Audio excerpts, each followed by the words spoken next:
So I'm an idiot that rescued my neighbor's cat that wasn't lost. He just ran away for a little bit.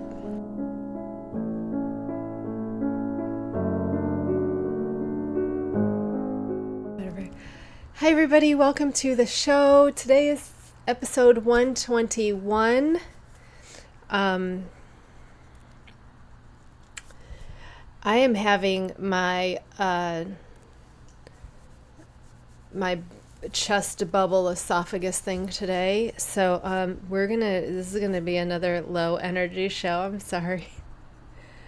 I also did not sleep well at all. I have PTSD, as you know, and I struggle with insomnia, and most nights I also am plagued by nightmares, and they're never like a specific nightmare. They're always different, but it's usually like I'm living in a slasher movie. It's very terrifying. And last night, if you've seen the movie Hush by the guy that did Midnight Mass, which was amazing, there is in Hush, it's called Hush. Did I say that? I totally just lost my train of thought. There's a man that has this mask on and a beanie, and then I think like a hoodie. And that's who was chasing me this morning in my nightmare. There were, I think, 5 of them.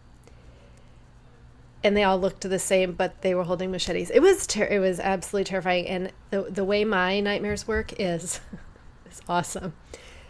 If I wake myself up and I go back to sleep, I go back to the same nightmare. And I woke up twice in the middle of that nightmare and went back to it each. I remember going back to it 3 times, like 2 more times. So I was in that dream 3 times. Like the once is bad enough, and then you go back 2 more times, and it's like, that's the type of sleep I get. So I'm wondering if that's what starts my insomnia, is knowing that I'm going. I mean, I don't ever go to bed thinking you're going to have terrible nightmares. I usually do, though, but that's been happening like my entire life. Since I was a little kid, I had real bad nightmares that I couldn't wake up from. And my mother, I remember she would wake me up and she would talk to me and I could talk back to her, but I was still stuck in this. I couldn't see her. And she said my eyes would be closed, and it was like I was asleep, but I was sleep talking, but I was responding to her. So I don't know what the heck that is. But I had terrible, like I would cycle through these images, I remember, and it would get faster and faster and faster. And then finally I'd break out of it and I was able to open my eyes. But I was aware of what was actually happening around me before, but I couldn't open. Maybe that's some sort of sleep paralysis or something. But I don't have sleep paralysis now. I don't have any sort of, I'm not awake. I don't have any of that stuff. I'm very, when I'm asleep. Anyway, that doesn't mean anything. That was just, I don't like to hide my illnesses, and I don't like to pretend that I'm okay when I'm not. And if I'm sounding nasally today, it's because I just did my neti pot, and I'm hoping that'll knock out whatever's happening in my esophagus, and it'll stop. So anyway, you're not here because I'm perfect. So, right? You're here because you're probably working on something and you just want something on in the background that's not going to irritate you. I mean, that's why I watch all the YouTube knitting podcasts, because I want something on in the background. Anyway, welcome to my knitting channel. I am wearing, this is a modified Bonjour by Espes Tricot. I will have it linked for you in the comment section, because I did list all of my modifications. And this is held double strand. So one strand is called Black Opal, and it is from Yarn Over New York in her Wave Hill base, which is a not a total Oh my gosh.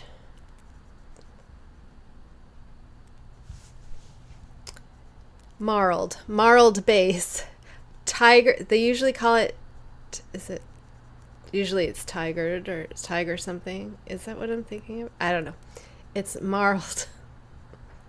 But it's not marled all the way. Some of the new ones now are marled all the way, but this one is marled. Part of the skein is marled. And then it's got these beautiful, cool color tones. And I held that with a strand of mohair silk that I dyed black. That I did not list in because I haven't put that base up in my under my yarn name yet, because I'll get to it. Okay, I'll get to it. Underneath I'm wearing, well, you can't see, I'm wearing on one of my tops I made that is from Knit Crate, and which is now discontinued, so you can't make that anyway. But it's kind of warm in here today, so I'm expecting at some point I'm going to take this off, and I didn't want you to be like, oh, it's actually in my Ravelry queue in my projects page. It's the one right after this. They're right next to each other. Anyway, so I have some whips and a finished item, which we're going to talk about most of the show, and that is the Striped Pup Sweater from Westknits Petknits Volume 1. It is the first pattern from that collection that I finished in like less than 24 hours. And then I had to modify it a couple times. I had to go back and modify it because I need a custom fit for her. And I figured that this pattern is probably the backbone of the rest of them, which is why he put it out first, because I'm pretty sure all of them have the same increases on the back, which we'll talk about. And if so, I wanted to make sure that since this looks like the easiest one, because it's just stripes, that I had a good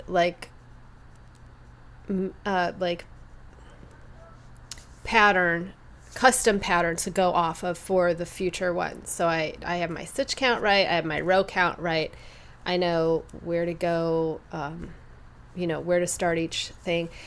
So I want to talk about that, and I also want to compare that to the sweaters I've been making her this whole time, which is a pattern generator. It's completely customizable, and I like both of them, but I wanted to, this is going to be centered on a pet sweater, so if you're not interested, I'll see you next week. Okay, so let's get to whips. First I'm going to show you is my test knit, which I have messed up somewhere, so I have to frog back an entire section, and I did not put in a lifeline, and this is the second time I've pulled out this section, so I cannot figure out where I'm going wrong, but my stitch counts are just not happening, so I got to figure out if it's probably me. I'm assuming it's me, but this is the pattern so far. I think I was like down here somewhere. I absolutely love this stitch. It's like a broken basket weaves, or like a mistake rib, broken rib. I can't remember the difference between broken rib and mistake rib. But it's almost a basket weave, but it's not. It's like it's broken up by just regular, stockinette. Is that what you call it, broken up? Because otherwise I think it would be not quite a basket weave. I don't know what the stitch is called, but number one, I love doing it. It's lots of fun, and it's not annoying. I mean, it is annoying, the last one, because my stitch count was wrong. So, but they're all lining up, so I don't know how my stitch count must be wrong on an end. But we just started decreasing, so I probably messed up somewhere. Anyway, because you decrease on one end, but you increase on the other end. So I probably messed up somewhere, but I'm going to rip back that whole section and make sure I'm double check. Because I'm pretty sure I counted, but I didn't write down that I counted, so I'm not sure. I want to make sure I'm starting with the right amount of stitches. So I'm just going to redo the whole, well, maybe. Because this the edge here looks different, so it looks like maybe I did something wrong further down. I'm just going to rip out that whole, it's only 10 rows, so I'm just going to rip it out and do it again for the second time. But what I really like about this is it doesn't keep fading. Do you know what I mean? Like, you don't fade. There's not another fade. You kind of fade into the color.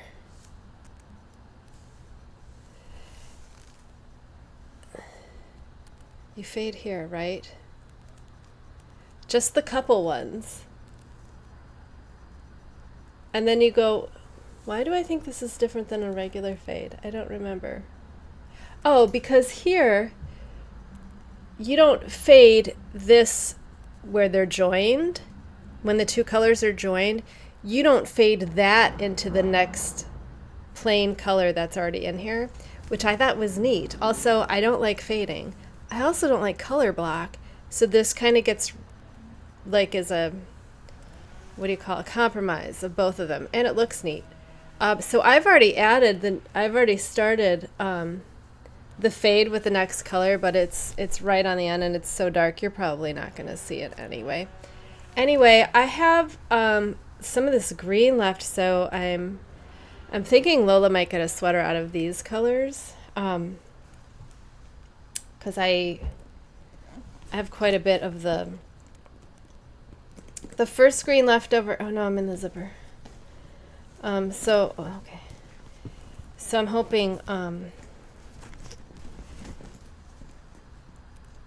might make her a sweater, is all I was saying. I am loving this shawl more than I thought I would. The making, even though you have to pay attention to go rope, I mean, you don't have to go rope. You really don't have to. It's easy, even though it's got a weird pattern, it's easy to do it, and then you just pay attention to the beginning, the middle, and the end of the row, and then you're fine. Like, it's you don't have to pay attention as much as you think you do, I guess. Also, I have 3 more colors in this base, so I was thinking of also making a second one with those colors, because I really am enjoying this pattern more than I thought I would. So I'm actually glad I'm testing it, but I gotta figure out what I'm doing wrong. That's also why I'm kind of spacey right now, because I'm focused on, I was just working on this before I started this, and I was like focused on trying to figure out where my mistake is. Does that make sense?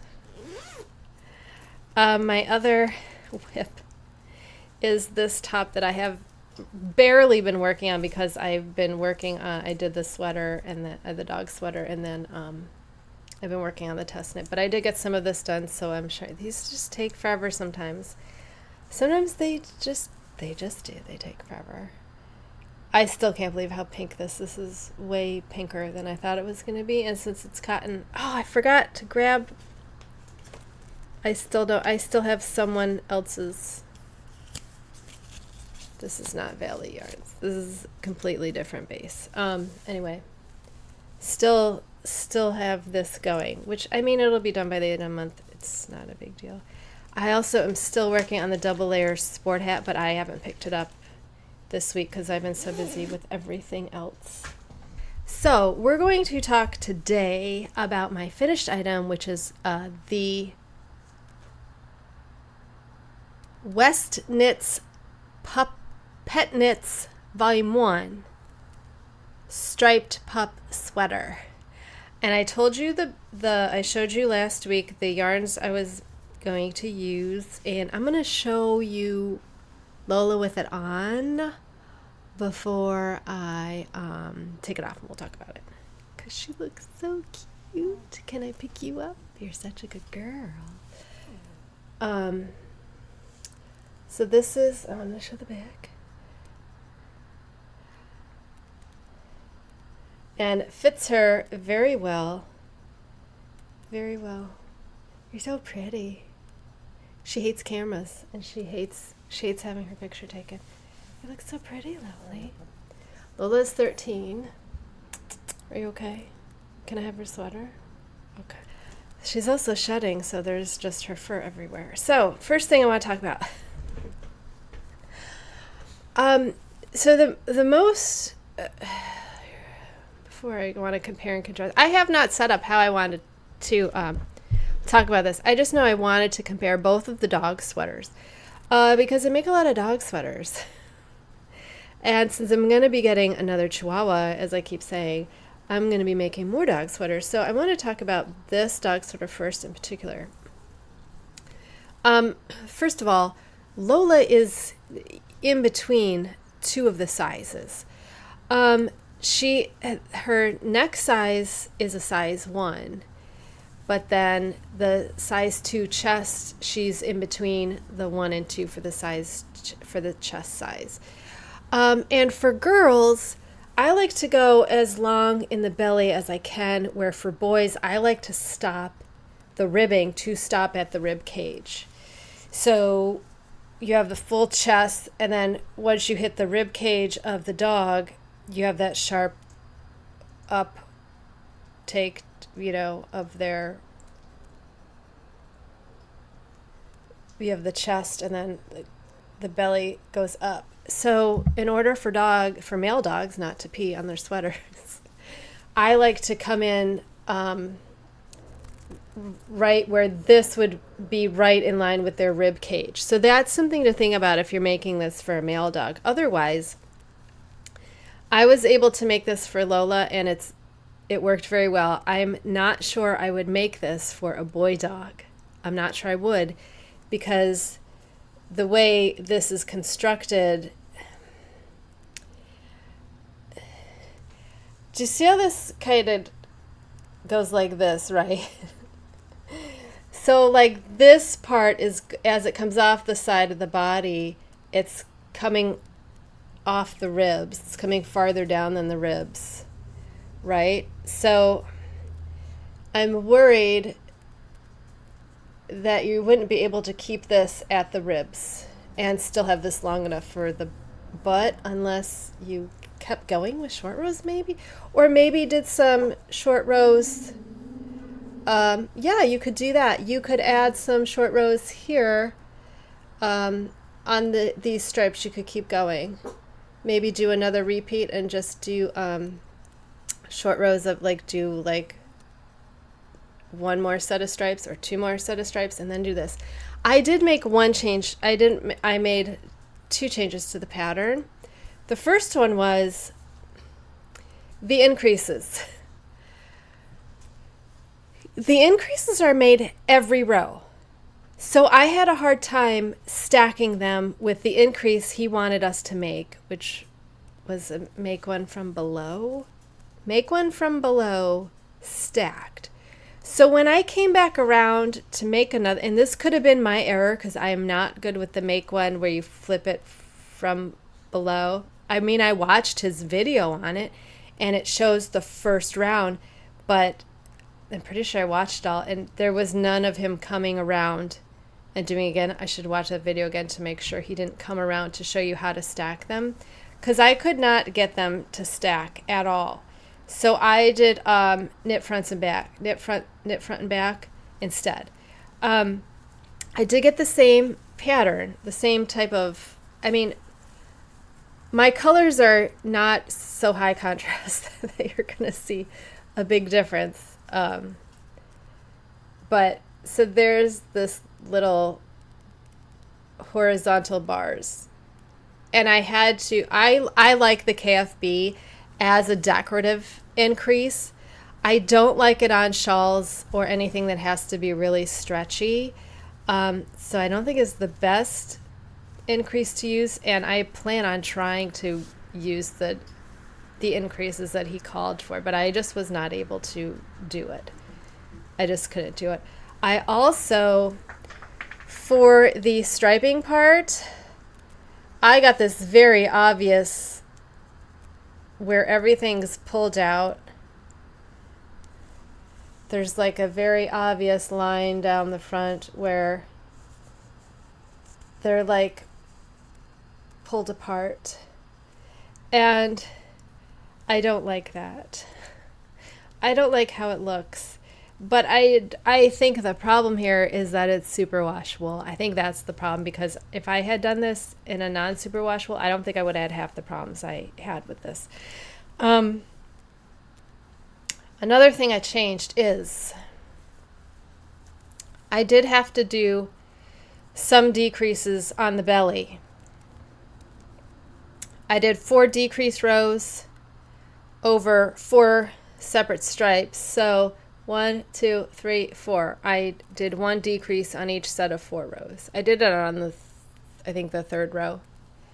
Because the first row I didn't want to mess with. The second row has the way to, jogless stripes. So I didn't want to mess with that one either. So on the 3rd row where nothing was happening, that's where I did the decrease. And then the 4th row is nothing. So I just did that. I did 4 decrease rows over 4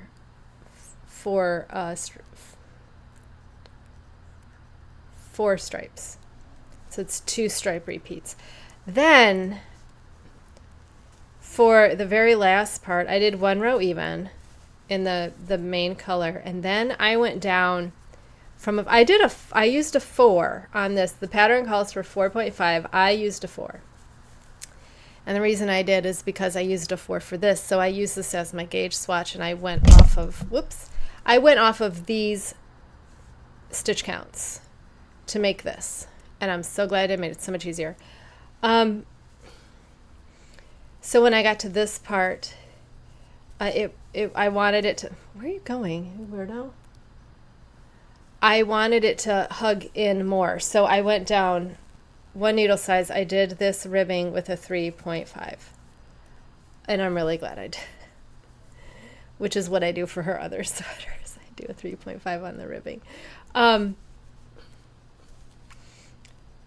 Really, really love this. I love the fit except for the superwash. I'm not a fan of superwash. This sweater hangs down, pulls off her body and hangs down. Just like any other superwash, it stretches too much, and then you lose the length, and then the neck isn't going to fit as well, because these necks are the same. These are the same stitch count, same needle.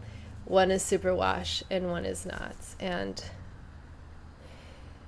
maybe you can see my problem with superwash is that's enough to slip down her neck, right? So then look at the body, and I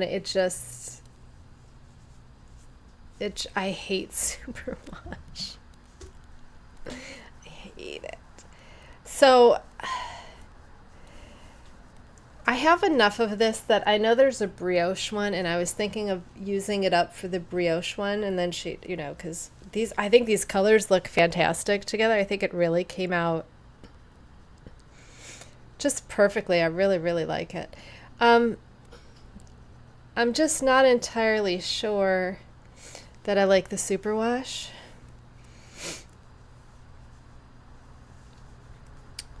So, also I have not cut any of the ends. I mean, the ends are cut and they're woven in. They're just, I want this to have stretched out as much as possible before I cut the ends off.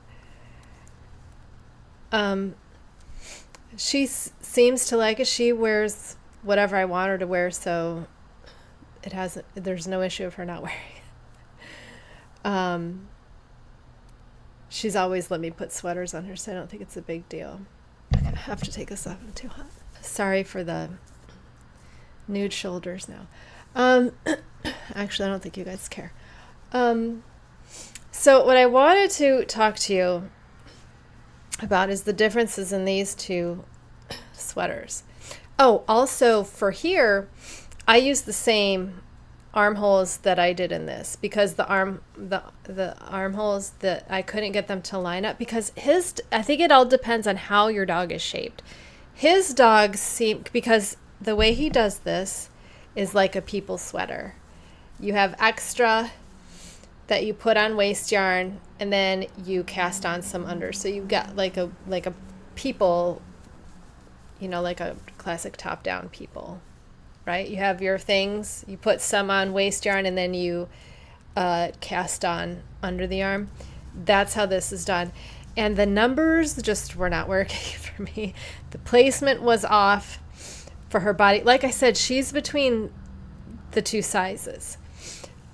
So because I already had this made, I did the same number here, and fits her perfectly. So if you don't already have a sweater that you've made that fits your dog perfectly and you're nuts about like getting a perfect fit, I am nuts getting a perfect fit with her, because if it doesn't fit her right, it falls off. That's just how she's got a weird like apple-shaped body. She's kind of rounded. So I have so many sweaters for her, and if I haven't made them to fit her, she can slip right out of them, and then her arm gets stuck in one because she's sleeping. That's why this one doesn't have sleeves. So I can tell if her arm is slipped out, because otherwise she's, you know, bouncing around with an arm caught in her sleeve. So this is a Perfect Fit Dog and Cat Sweater Pattern Generator by JL. I'm actually going to link you to this particular sweater that I made her. I'll do both. So what I wanted to talk about is the necks are the exact same size. Actually, this is 20 rounds and this was 15. So next time I'm going to use the full 20 rounds because I like this size neck on her. Not that big of a difference, but enough that I think this one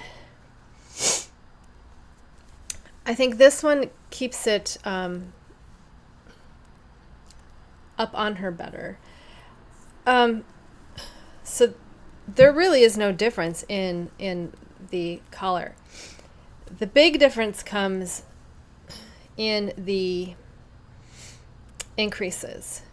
So this is increased every row,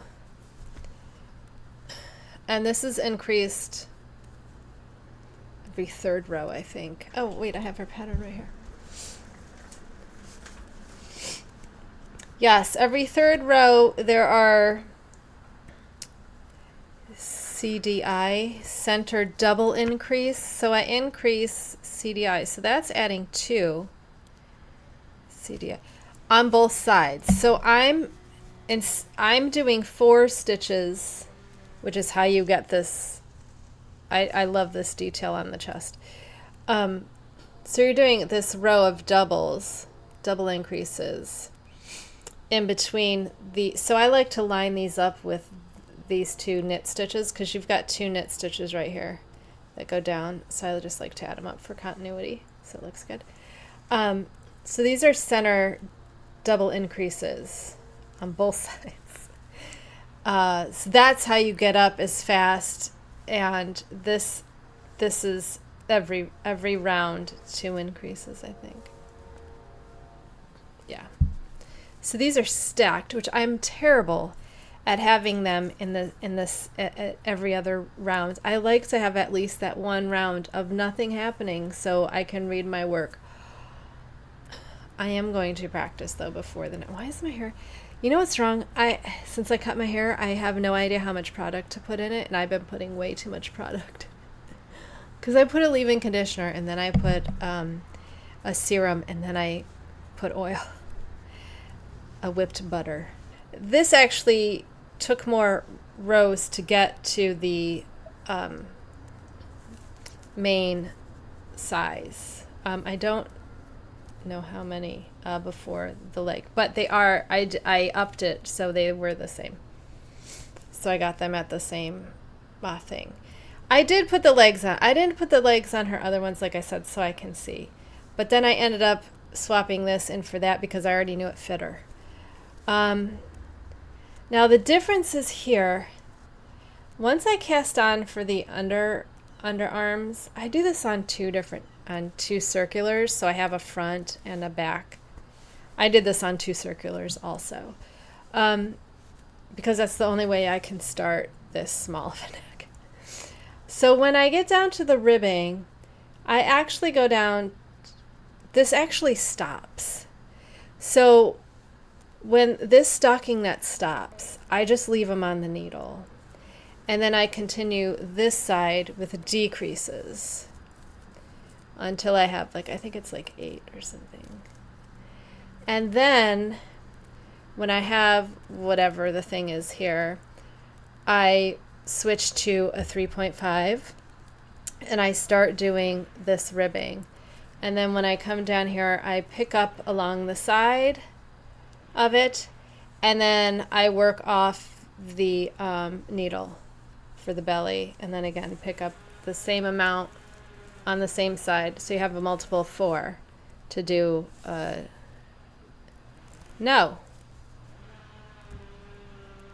multiple of 2. So 1 by 1 ribbing over here. I didn't know I did different ribbing. Okay. So I do a 1 by 1. It's the same as this. No, this is 2 by 2. Okay. So I did a 1 by 1 ribbing on smaller needles. So 3.5 for this, but then I went down to a 3.25. Did I? Like I said, my problem with that is if you have a male dog, I don't think you're going to get I've just always had more luck with these not getting peed on if it snugs up at the rib cage. Then you're not going to get any pee on that sweater. Of course, you can pick up, and I just bound off and cast back on. That's all I did there. But you could, if you wanted to, put those on waste yarn and then pick up you could make the same sleeve ribbing here that's on here. So I guess what I'm saying is I do like this construction because I don't have to do the decreases on the back and then pick up stitches all along the edge, which really isn't a big deal, but it's easier. This one was way easier. It's because I didn't have to do anything. I didn't have to, oh my God, it's like I got a puppet, like a hand puppet. I'm not a ventriloquist. So I do like the construction of this, even though you get this pretty much same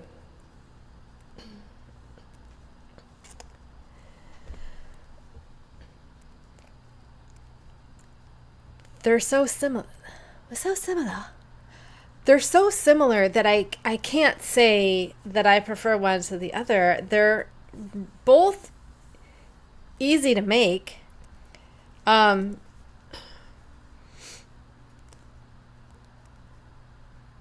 I'm not sure. Did I write down?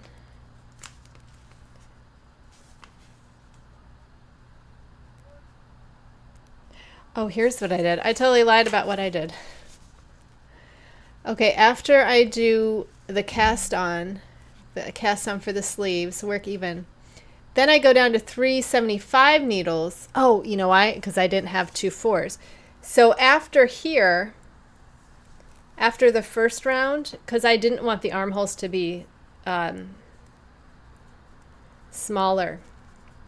So after you work the armhole, the casted on armholes, so you work a second round after that. So these can be not, smaller. Then I went down to a 375 for the belly. So I worked a 375 for the belly, which is 30 stitches. And then the back stitches, I worked on a 4 millimeter. Okay. Work even for 28 rows from cast on of leg hole to cover ribs. Leave belly stitches on the needle while the back is completed flat. This is actually, I'm not giving you anything because this is what I wrote. I just used the math from the generator to, actually, I'm not even sure I used that. But she goes over how to basically construct. I don't remember the pattern, but this is what I wrote down. So here then, oh, okay. I guess I worked both on a 3.5. I totally lied about what I did. So I worked the belly stitches on 3/7/5s and then 3.5. Well, that's still smaller. So I would really go with this construction if you have a male and this construction if you have a female, because number one, unless you already have made a lot of sweaters and you know the measurements you need for your dog and you're comfortable doing short rows, because I think you could make this for a dog. I think you have some options. You could do the belly at a lower with a smaller needle. You could totally do that. I could have probably done that instead of, actually, this fit her chest. This was past her rib cage. It was droopy. So this is where her rib cage ended, was the last 4 stitch. So if she was a boy, she would have had to, no, not even end here, end here, because I wouldn't want this past her rib cage because it's going to get peed on. So if you know enough, you could do this. And like I said, I would do smaller needles here. And then I would probably do some short row stripes before I did the ribbing. And I did the short rows until I couldn't do anymore. Like I did them till which I think was 5 repeat, but she was in between sizes. So I went for the repeats of the bigger size, even though we didn't have that stitch count. I was able to get 5 in, even though wasn't at that stitch count because it would have been too big. I was able to get all 5 in, and then I didn't have room for any more. So that's what I did. And it blocked fine. It blocked nice and roundly. It's not like pointed or anything. The only thing I also did was I closed up the middle, like I said, because it was just kind of flapping open, and I didn't like it. I absolutely do not like that it hangs open like this. But because there's short rows, there's really nothing you can do.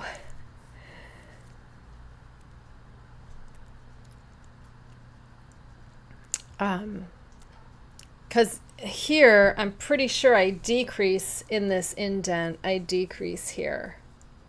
On both sides, I decrease 1 stitch every other round. Again, because I'm used to designing for male dogs. Before Lola, I had 2 boys. So that also cinches it in. So I'm just not thrilled with this for a boy. And I'm pretty sure my next dog's going to be a boy. So I'm not entirely sure if I would recommend this for a boy dog, unless you're able to do some sort of, or if you don't mind them peeing on the sweater, I guess that's completely valid too, if you don't mind. But that's a lot of, like, my dogs go outside multiple times a day. That's a lot of, sweater changing. Anyway, this is the first one, Striped Pup Sweater. I love my color choices. Let's go over what they were. This white, gray, and red is Winterfell from Destination Yarns. And this black, red, and gray is Raider's World from Tina's Twisted Fibers, which I'll tell you, I asked her what Raider's World meant. I sent her a picture of my little Lola in the sweater, and I said, I used your Raider's World color for this. And I'm like, what is that named after? And it's a local high school colors. It's their colors. And I don't think it's her kid's high school. I think it was her high school, maybe? Not sure.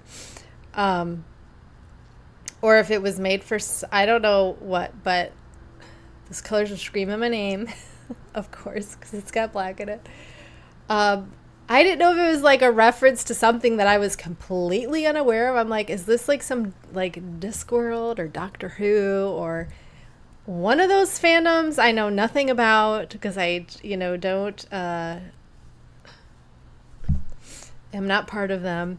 So yeah, it's a high school's color. So that made me chuckle. And then she's having a trunk show at my LYS coming up this month.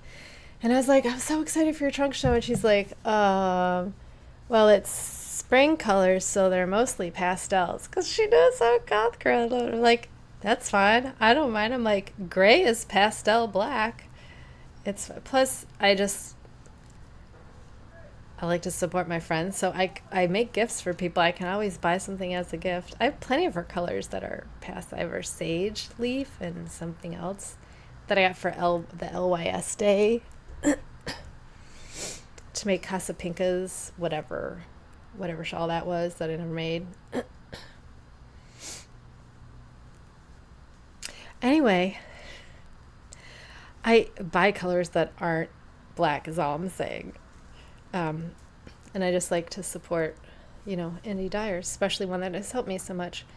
So 2 dog sweaters, 2 different constructions, different kinds of fit. I'm going to have to think more of this on how to make it a boy sweater because I know I have a boy. I know my next dog's going to be a boy.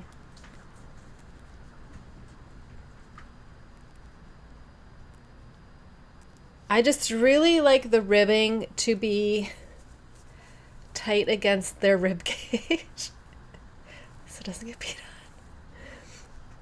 And I feel like I gotta come up with something, and it's hard because it's short roast, so you're not coming back to that center there. So I'm not sure how you would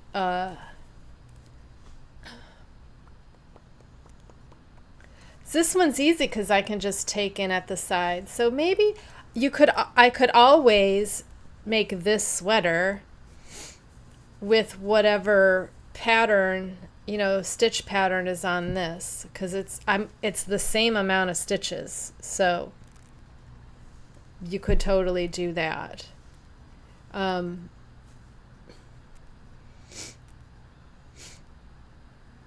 I don't mind the increases on the back. Did I already say that? I mean, I love the increases on this chest. I think because when the dog's sitting up looking at you and these are on the chest, I'm going to show you the picture of the pattern generator because it shows you just that.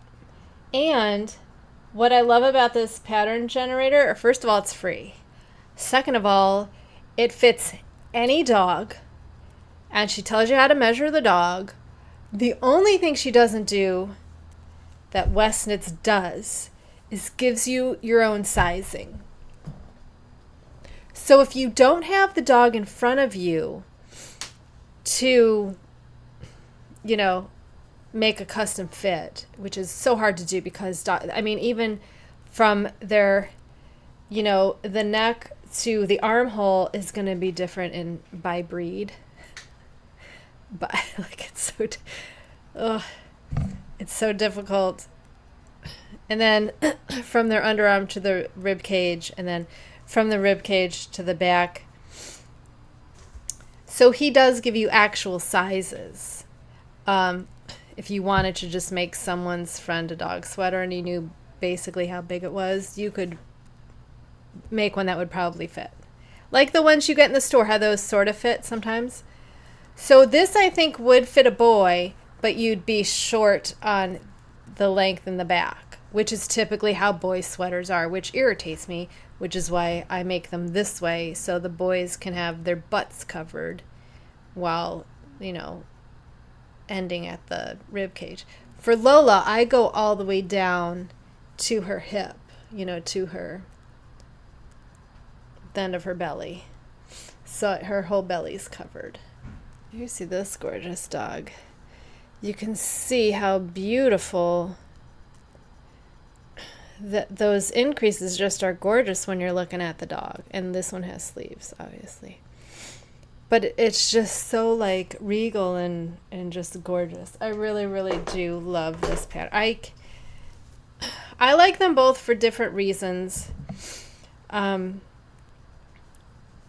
But when I get my boy, I'm probably going to use this pattern and maybe sub in the stitch pattern for this. Because this is very plain. I mean, it can be as plain as you want. If you wanted to do stripes, you could. If you wanted to do something else, you could.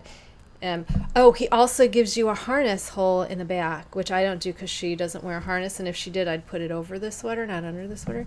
Because I don't let my dogs wear stuff. Here's the thing. My big dogs, Rippy and Deckard, almost killed themselves with their collars one day. This is why I try to tell people not to leave collars on your dogs, especially if you're not at home. But they were playing. And I think Ripley got her mouth, the bottom of her jaw caught in his collar. And thank God my husband was home.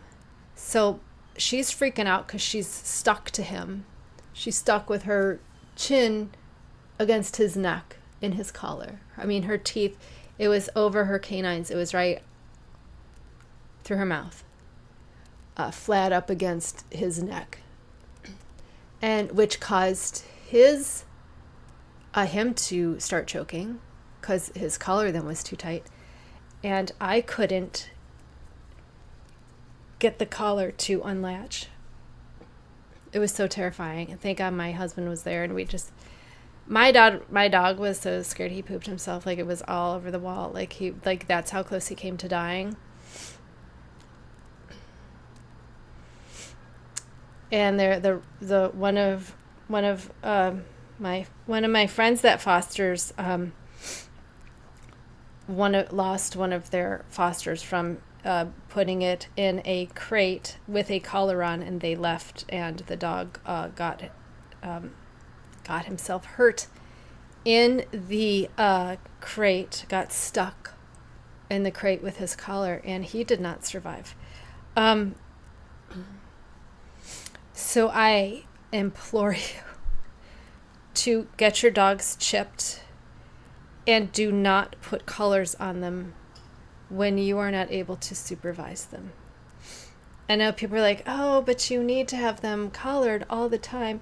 If you need to have something on them all the time, get a harness, because the harness does not go around their neck and is not going to cut off their airway. Which I don't know why people think collars are fine. It's literally around their neck. It's literally, and they are not able to take it off themselves if they get in trouble. That was the scariest moment of my life, was watching them and screaming for my husband, because I was just not strong enough to do anything. And I am so grateful that they both survived. It was very, very terrifying. So I just can't stand when people are like, make sure your dogs have a collar. No, do not make sure they have a collar on. Our dogs don't wear collars anymore. After that, I said no. Sometimes when he would take them for walks, he would put collars with all the rabies tag and the name tag with the phone number, and I was like, just get them chipped. Just get them chipped. I'd much rather they be lost and someone find them and be able to scan them than have them, unalive because they were wearing a collar at the wrong time. Because they don't know to not play. They don't know to not, don't know to be careful if they're in a crate. I just think of, if you actually Google it, it happens a whole lot. Like, it's a whole thing. So please be careful with your pets. Especially, see, because I always have little ones, so most of them have tracheal problems. So I don't like them to have anything around their neck anyway. So I usually put the small ones in harnesses anyway. And that's mostly so I can grab them if they try to run away. But yeah, I hate dog collars. Hate them. So What do you think? Have you done the Petknits? I'm so excited for the other 5. I think he said every 2 weeks. I think every 2 weeks we're getting a new one. This is my first one. Have you made? How are you doing? What have you done? I want to see it. I want to see them. Did you? If you're on Instagram, did you do it? Did you put them on Instagram? I gotta start following the hashtag. You know, I think you're just gonna get a short episode today because I want to frog back that test knit so I can figure out where I am and what I'm doing. I'm wondering if I might just frog all the way back so I can just start fresh and not worry about it. But that means that'll be the 3rd time I've done that section. Oh! I know what I forgot to tell you. This is what a moron I am, you guys. I rescued my neighbor's cat that wasn't missing. So we saw the dog or the cat in our yard Thursday. And then what day was that? Monday maybe.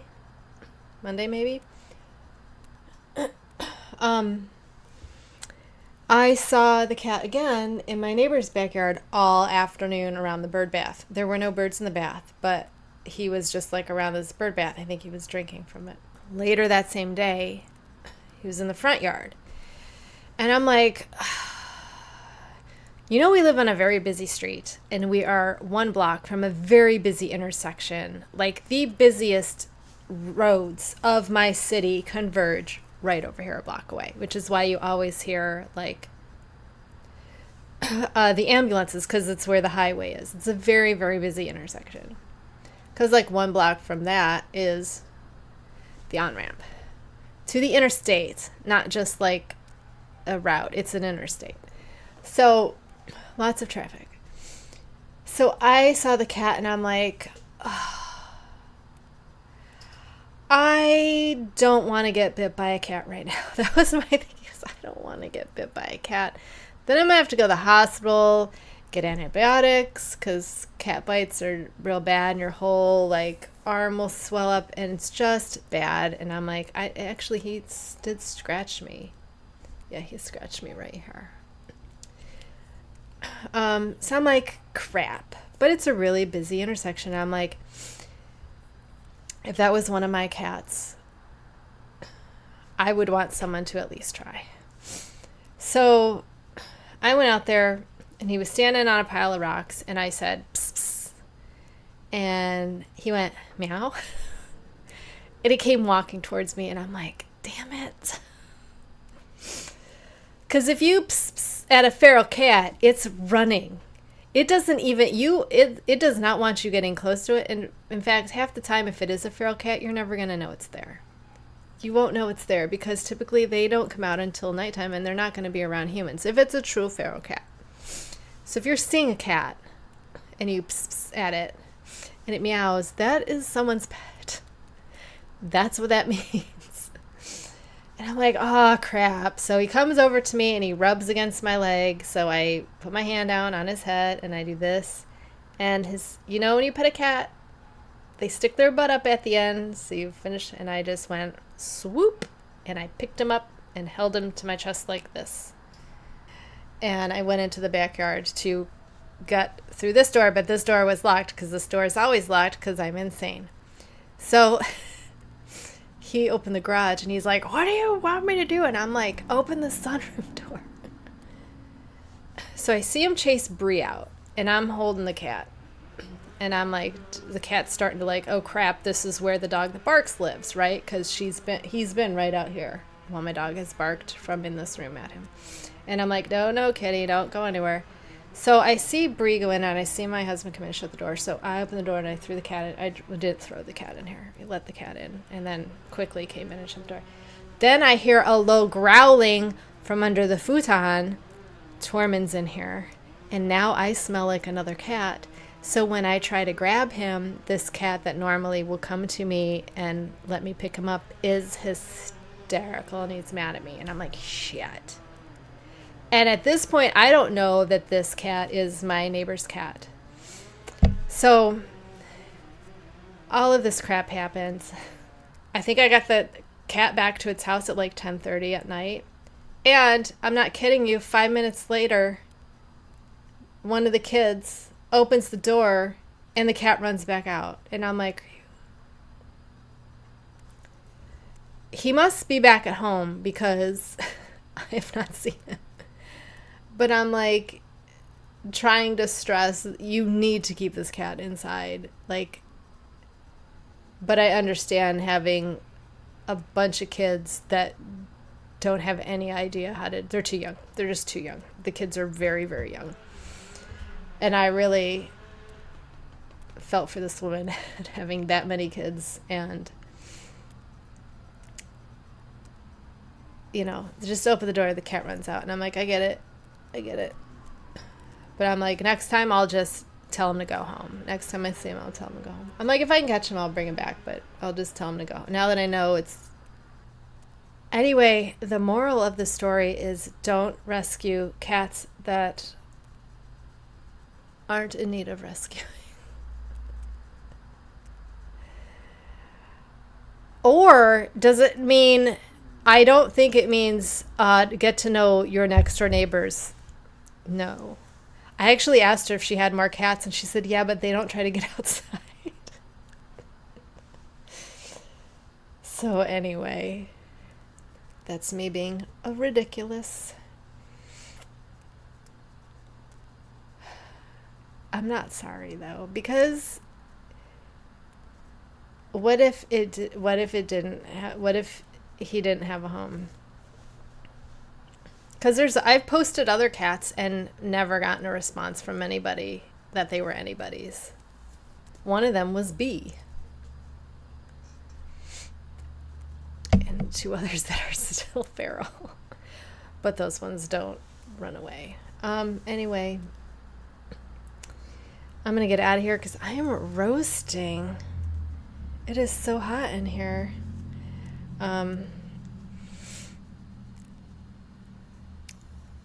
So what I don't know if we'll do Plan May next week. I'm not sure because it feels like it's too early. It's the 12th. Oh my God, it's the 12th already? We're like halfway through. All right. Well, yeah, I don't feel like it's close enough to... I might switch that up because... We can always do the end of the month being the first week of the next month. Like, we could just make the end of the month the first week of that month so I have actual time to finish things. Because otherwise, I got half a week to finish stuff that still counts as being done in the month. Whatever, it doesn't matter. Nobody cares. I'm leaving right now because I have so much editing to do, and this was supposed to be a short episode. Thanks for sticking around. I'll see you next week. Take care of yourselves. Goodbye.